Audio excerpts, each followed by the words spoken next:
think the news of David Beckham's retirement is sad for football generally, because he's been such a fantastic servant to the game in seemingly many continents.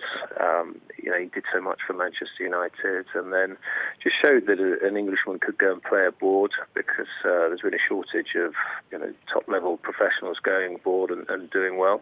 I think it's perhaps the right time. I saw a couple of his last matches for PSG, and he didn't look like he could necessarily control a game as he could in the past. And was he 36, 37?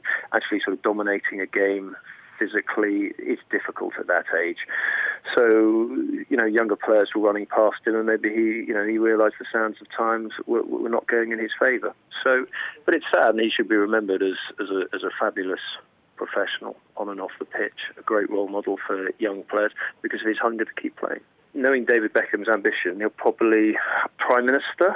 I don't know whether he's eligible to be President of the United States of America, but maybe the pop charts. I mean, that's the great thing about David Beckham. Anyone who spent any time in his company, he's just got this great hunger for life, this curiosity for life, this great drive, ambition. I mean, people talk about him being a sort of global brand, but actually there's just a sort of kid from Essex who just wants to enjoy life and do well.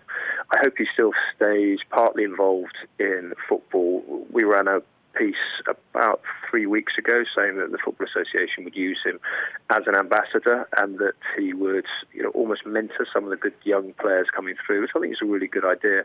I don't necessarily see him as a manager. I just think there'd be possibly too much of a circus to go along with that. I don't think he's interested in that. I just hope he stays in the game to an extent, maybe doing his soccer schools, or maybe just teaching people how to take good free kicks.